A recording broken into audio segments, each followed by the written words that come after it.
നമസ്കാരം കൂട്ടുകാരെ, എൻ്റെ ഒരു പുതിയ വീഡിയോയിലേക്ക് എല്ലാ കൂട്ടുകാർക്കും സ്വാഗതം. കൂട്ടുകാരെ, ഇത് എന്നെ സംബന്ധിച്ച് ഉള്ള കാര്യമൊന്നും അല്ലെങ്കിൽ പോലും ഇത് പറയാതെ പോയി കഴിഞ്ഞാൽ നിങ്ങൾ പറയാൻ ഉദ്ദേശിക്കുന്നത് ഞാൻ ത്രൂ പറയുന്നത് മാത്രം കരുതിയാൽ മതി. ഇടയ്ക്ക് ഇപ്പോൾ സോഷ്യൽ മീഡിയയൊക്കെ തുറന്നു കഴിഞ്ഞാൽ ഒരു സ്ത്രീ ബസ്സിൽ ദിലീപിൻ്റെ സിനിമ വച്ചെന്നും പറഞ്ഞിട്ട് പ്രതിഷേധവും ബഹളവും വയ്ക്കണം. അത് ഒരു പബ്ലിക് ട്രാൻസ്പോർട്ട് ബസ്സിൽ ടിക്കറ്റ് എടുത്ത് ബാക്കി യാത്രക്കാരൊക്കെ ആ പരക്കം തളിക സിനിമയാണെന്ന് തോന്നുന്നു, എന്ത് തമാശ പറഞ്ഞ പടമെന്ന് പറയുമ്പോൾ ആ വ്യക്തിക്ക് ഒരു കാരണവശാലും എതിർക്കേണ്ട ഒരു ആവശ്യമില്ല.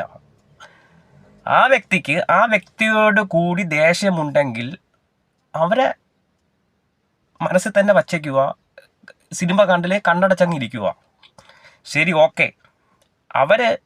ആ സ്ത്രീ ട്രാവലർ വാടകയ്ക്കെടുത്ത് ബാക്കിയുള്ള യാത്രക്കാരെ കൊണ്ടുപോകുമ്പം അവർക്കപ്പം പറയാം ദിലീപിൻ്റെ സിനിമ ഇടണ്ട. ഓക്കെ, അത് ന്യായം. ഈ പബ്ലിക് ട്രാൻസ്പോർട്ടിൽ യാത്ര ചെയ്ത് ടിക്കറ്റ് എടുത്തിട്ട് അവർക്ക് ദിലീപിൻ്റെ സിനിമ ഇടണ്ടെന്ന് പറയാനുള്ള എന്ത് ഇതാണ് അവർക്കുള്ളത്? എന്ത് കഷ്ടം നോക്കിയാണ്. അങ്ങനെ പ്രതിഷേധമായപ്പോൾ ഈ ടി വി കണ്ടക്ടർ ഓഫ് ചെയ്ത് കൊടുത്ത് എന്ത് കാര്യം?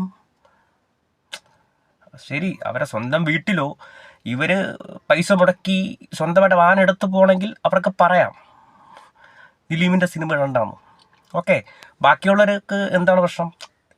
ഒരാൾക്ക് വ്യക്തിപരമായിട്ട് ഒരു വ്യക്തിയെടുത്ത് ദേഷ്യം തോന്നാം, നിങ്ങൾക്ക് എൻ്റെ അടുത്ത് ദേഷ്യം തോന്നാം, ഞാൻ ചെയ്തത് തെറ്റാണെങ്കിൽ. അത് ബാക്കി എല്ലാവർക്കും കൂടെ അവർ കേൾക്കേണ്ട ആവശ്യം എന്താണ്?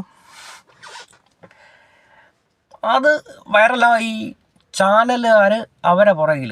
ഇവിടെ എത്ര കേസുകളാണ് നടക്കുന്നത് കേരളത്തിൽ. ട്രിവാൻഡ്രത്ത് വിശന്നിരിക്കുന്നവരുണ്ട്, ഒരു നേരത്തെ ആഹാരം കിട്ടാൻ വേണ്ടി ഇരിക്കുന്നവരുണ്ട്. അവരെയൊക്കെ വാർത്ത ഇടാത്തത് വൈറലാവാൻ പല മാർഗങ്ങളുണ്ട്. സത്യം പറഞ്ഞാൽ എന്താ പറയേണ്ടത് എനിക്ക് തന്നെ അറിയില്ല. പക്ഷേ ഇത് പറയാതെ പോയി കഴിഞ്ഞാൽ എൻ്റെ മനസ്സിൽ ഇങ്ങനെ കിടക്കുക. അതാണ് ഞാൻ നിങ്ങളായിട്ട് ഷെയർ ചെയ്യുന്നത്. നിങ്ങളൊന്ന് ഓർത്ത് നോക്കിയാണ്. ഇനി ദിലീപ് ഇവരൊന്നും വല്ല പൈസ വല്ലതും കടം വാങ്ങിച്ചിട്ടുണ്ടാവോ?